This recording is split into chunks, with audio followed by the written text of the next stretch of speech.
여러분, 지혜는 뭘까요? 나이가 들면 저절로 생기는 걸까요? 아니면 책을 많이 읽으면, 세상을 많이 겪으면 얻을 수 있는 걸까요? 부처님은 무지를 이기는 건 오직 지혜뿐이다 라고 하셨습니다. 그런데 여기서 말하는 지혜는 우리가 흔히 아는 똑똑함과는 전혀 다릅니다.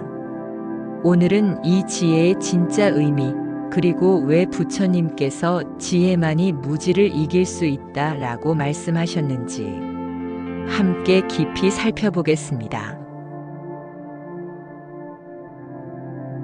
불교에서 말하는 무지는 단순히 모르는 것이 아닙니다. 그보다 훨씬 깊고 위험합니다. 무지는 세상을 잘못 인식하는 상태입니다. 예를 들면 이런 거죠. 나는 고정된 자아다.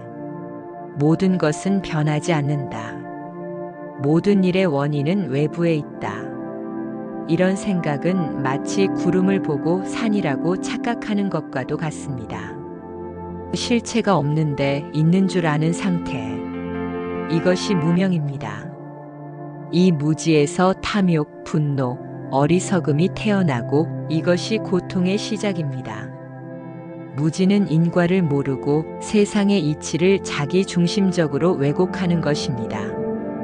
이것이 바로 무명 밝음이 사라진 상태, 즉 깨어있지 못한 마음입니다.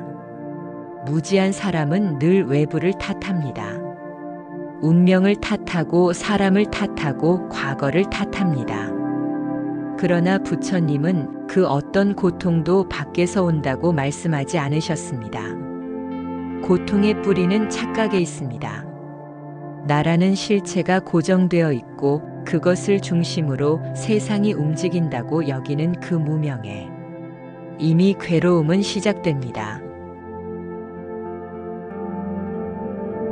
그렇다면 부처님이 말씀하신 지혜는 어떤 것일까요? 한 구독자님께서 이렇게 댓글을 남겨주셨어요. 부처님의 지혜는 반야지혜입니다. 무자성임을 또는 존재하지만 독립적 자성이 없음을 인식하는 것. 즉 존재하고 공성임을 아는 것이 지혜입니다. 맞습니다. 이것이 바로 반야지혜, 즉 모든 존재는 고정된 자성이 없고 조건에 따라 연기적으로 존재한다는 깨달음입니다. 아무리 단단해 보여도 모든 것은 변화합니다. 아무리 독립적으로 보이는 존재도 사실은 수많은 조건과 인연의 결과입니다. 이 사실을 깨닫는 것, 그 순간 우리는 자아라는 집착에서 조금씩 벗어나게 됩니다.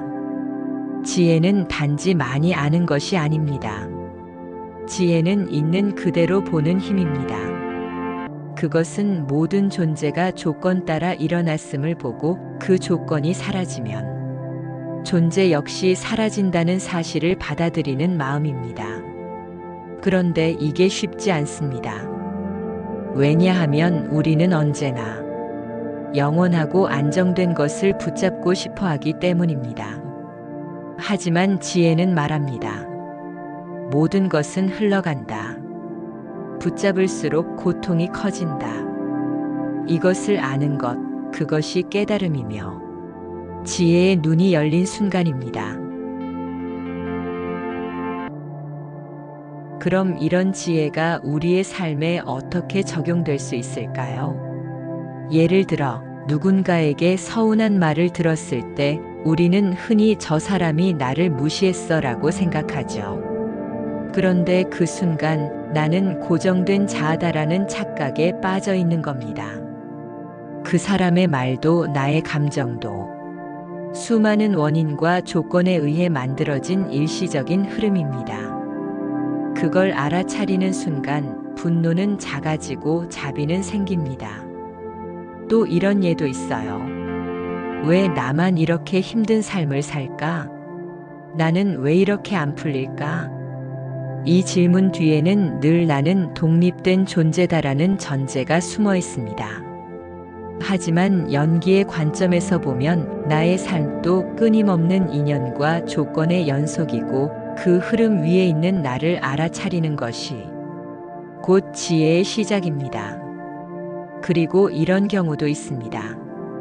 자식이 기대만큼 살아주지 않을 때 내가 잘못 키웠나, 내 업보인가 하며 자책하거나 원망하는 마음이 생깁니다. 하지만 이 관계 또한 고정된 틀이나 결과로 귀결되는 것이 아니라 각자의 인연과 업 선택의 결과로 흘러가는 하나의 과정입니다. 연기의 눈으로 보면 자식도 나의 일부가 아니라 조건 속에 태어난 독립된 인연이라는 걸 이해하게 됩니다. 그 순간 붙잡고 있던 기대와 고통이 조금은 느슨해집니다. 그렇다면 지혜는 어디서 올까요? 책에서? 공부에서? 물론 도움은 됩니다.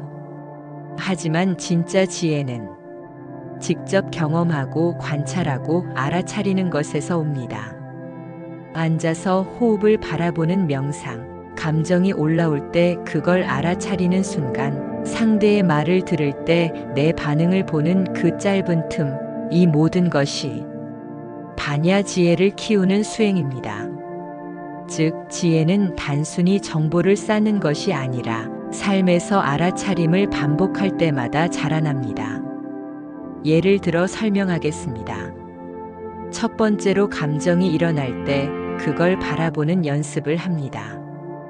누군가가 나를 무시했다고 느껴졌을 때 즉시 반응하지 않고 내 안의 감정이 지금 올라오는구나 하고 한 걸음 물러서 보는 것. 이 짧은 알아차림의 순간이 바로 반야입니다. 두 번째, 반복되는 삶의 패턴을 자각하는 것. 늘 사람 때문에 상처받는 사람이 있다면 그 상처받는 구조도 연기임을 자각하는 순간이 옵니다. 아, 내가 이런 기대를 품고 있으니까 매번 실망하는구나. 그때부터는 고통이 문제가 아니라 깨달음의 재료가 됩니다. 세 번째, 자연을 통해 배워도 됩니다. 낙엽이 떨어지고 꽃이 피는 것을 보며 모든 것은 순환하는구나 하고 느낄 때 그 감각이 바로 반야지혜의 씨앗이 되는 것입니다. 마지막으로 자비를 실천할 때 지혜는 자랍니다. 누군가를 탓하고 싶을 때 그 사람 또한 인연 따라 살아가는 존재라는 걸 한 번이라도 생각해 본다면 지혜는 깊이를 더하게 됩니다. 지혜란 단지 아는 것이 아닙니다. 있는 그대로 보고 그 안에서 자유로워지는 힘입니다.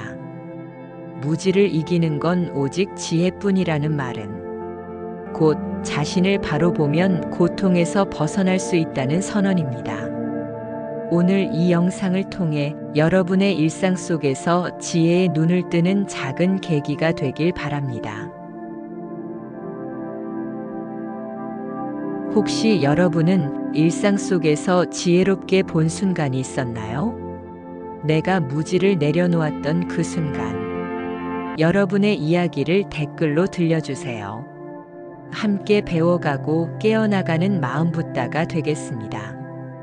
지혜는 멀리 있지 않습니다. 지금 이 순간 당신이 어떤 감정을 느끼고 그 감정을 어떻게 바라보는가에 따라 지혜는 자라고 무지는 조금씩 녹아내립니다. 오늘의 괴로움이 내일의 깨달음이 되기를 바랍니다. 그 길 위에서 우리 함께 갑시다. 합장합니다.